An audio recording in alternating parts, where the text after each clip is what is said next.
इस समय भारत में लगभग 6 करोड़ पाकिस्तानी, अफगानिस्तानी, रोहिंग्या, बांग्लादेशी घुसपैठिए रहते हैं और इसमें से ज़्यादातर बांग्लादेश से आए हुए हैं। और बांग्लादेश से जो आए हैं वो बंगाल के रास्ते आए हैं, त्रिपुरा के रास्ते आए हैं और आकर के झारखंड में, बिहार में बस गए।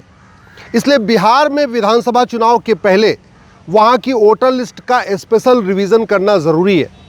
मैं इलेक्शन कमीशन से मांग करता हूँ कि बिहार में जो विधानसभा चुनाव हो रहा है, अगर उसको निष्पक्ष करना है, फ्री एंड फेयर करना है और ये सुनिश्चित करना है कि वहाँ पे केवल भारत के लोग ही वोट दे पाएँ, तो वहाँ एक बार पूरी की पूरी जो वोटर लिस्ट है बिहार की, उसका स्पेशल रिवीजन ज़रूर कर लें। बहुत बड़ी संख्या में आए हैं। बिहार की ऐसी कोई विधानसभा नहीं है जहाँ 10 से 15 हज़ार बांग्लादेशी, रोहिंग्या नहीं रह रहे। जीत हार के लिए इतना बहुत होता है। विधानसभा के चुनाव में तो जो जीत हार होती है 2000-3000 वोट से होती है और बिहार का कोई भी ऐसा विधानसभा नहीं है जहां 10 से 15 हज़ार बांग्लादेशी और रोहिंग्या नहीं रह रहे। उन्होंने वहां पे आधार भी बनवा लिया है, अपना राशन कार्ड भी बनवा लिया है, बिहार में ड्राइविंग लाइसेंस भी बनवा लिया है, बर्थ सर्टिफिकेट भी बनवा लिया है। और बिहार की कुछ राजनीतिक पार्टियां इन बांग्लादेशी, रोहिंग्याओं का नाम भी वोटर लिस्ट में जुड़वा चुकी हैं। ये जो बिहार के बांग्लादेशी, रोहिंग्या जो बिहार में रह रहे हैं, अवैध रूप से रह रहे हैं, इनके खिलाफ कार्रवाई हुई नहीं है और वो वोटर लिस्ट में उनका नाम जुड़ गया है। इसलिए आने वाले विधानसभा के चुनाव में वो बिहार के चुनाव को प्रभावित करेंगे। इसलिए ज़रूरी है कि केंद्र सरकार, बिहार की राज्य सरकार के साथ साथ इलेक्शन कमीशन इस पे ध्यान दे, वहाँ एक बार फिर से स्पेशल रिवीजन शुरू करे, प्रत्येक विधानसभा क्षेत्र में स्पेशल रिवीजन करे। ख़ास तौर पे जहाँ हिंदुओं की जनसंख्या कम हो गई है वहाँ पे ध्यान दे कि आखिर 10 साल के पहले क्या पोजीशन थी, या 2019 के लोकसभा के चुनाव में क्या स्थिति थी, 2024 के लोकसभा के चुनाव में क्या स्थिति थी और अभी क्या है। पूरे के पूरे बिहार की डेमोग्राफी बदली है। इसमें बहुत हद तक वहाँ के भ्रष्ट कर्मचारियों ने काम किया है। 2-2 हज़ार रुपये लेके कॉमन सर्विस सेंटर वालों ने आधार बना के दे दिया, तहसील के दलालों ने 2000 रुपये में आधार राशन कार्ड बना के दे दिया, नगर निगम के भ्रष्ट कर्मचारियों ने और दलालों ने 2000 रुपये में बर्थ सर्टिफिकेट बना के दे दिया, आरटीओ ऑफिस के भ्रष्ट कर्मचारियों ने और दलालों ने 3 से 4 हज़ार रुपये में ड्राइविंग लाइसेंस बना दिया। और बचा खुचा काम बिहार की 2-3 पॉलिटिकल पार्टियों ने किया है। उन्होंने केवल वोट की खातिर उन घुसपैठियों का वोटर आईडी में नाम भी जुड़वा दिया। जी, वोटर आईडी जुड़वाने में पॉलिटिकल पार्टियों को अपना बीएलए रखना पड़ता है और बीएलए वोटर आईडी में नाम जुड़वाते हैं।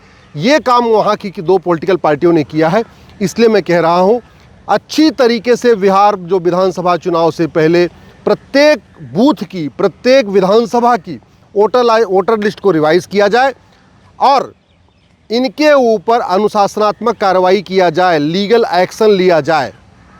मैं व्यक्तिगत रूप से, मेरे पास सूचना आई है कि वहाँ के बहुत सारे विधानसभाओं में वहाँ जो लोकल नेता हैं, वहाँ के जो वहाँ के पार्षद हैं, जो वहाँ के प्रधान हैं, उन्होंने घुसपैठियों की मदद किया है। जो लोग घुसपैठियों की मदद कर रहे हैं, मेरा बिहार सरकार से निवेदन है, उसकी जांच करके उनके खिलाफ नेशनल सिक्योरिटी एक्ट लगाएं। बिहार में जिन लोगों ने बांग्लादेशी, रोहिंग्याओं का वोटर आईडी में नाम जुड़वाया है, उनके खिलाफ यूएपीए के अंतर्गत कार्रवाई की जाए।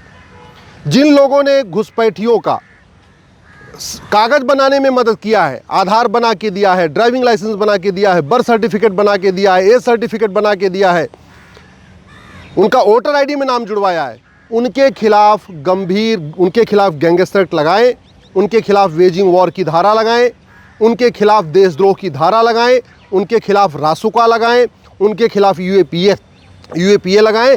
नहीं तो बिहार का जो आगामी विधानसभा चुनाव है, ये पूरी तरीके से प्रभावित होगा और वहाँ का जीत और हार का अंतर ये घुसपैठिए तय करेंगे। और घुसपैठिए, स्वाभाविक सी बात है, उसे ही वोट करेंगे जो एनआरसी का विरोध कर रहा है। घुसपैठिए उसे ही वोट करेंगे जिन्होंने सीए का विरोध किया है। घुसपैठिए उसे ही वोट करेंगे जिन्होंने उनका वोटर आईडी में नाम जुड़वाया है। और बड़े दुख की बात यह है कि सुप्रीम कोर्ट में पीआईएल फाइल हो गई है। कुछ संगठनों में सुप्रीम कोर्ट में पीआईएल फाइल करके मांग किया है कि बिहार विधानसभा की जो वोटर लिस्ट है उसका स्पेशल रिवीजन न किया जाए। मतलब उनको पता है कि जो वहाँ पे वोटर लिस्ट बनी है उसमें बड़ी मात्रा में घुसपैठियों ने अपना नाम जुड़वा लिया है, इसलिए वो सुप्रीम कोर्ट आ गए हैं कि वो जो वोटर लिस्ट है बिहार विधानसभा की उसको छेड़छाड़ न किया जाए, उसी वोटर लिस्ट को फाइनल मान लिया जाए। मैं भी सुप्रीम कोर्ट आ रहा हूँ, मैं भी सुप्रीम कोर्ट में PIL फाइल करूँगा और मांग करूँगा कि केंद्र सरकार को भी और इलेक्शन कमीशन को डायरेक्शन दिया जाए कि बिहार विधानसभा चुनाव से पहले एक बार प्रत्येक बूथ की वोटर लिस्ट को अच्छी तरीके से जांचा जाए, खंगाला जाए।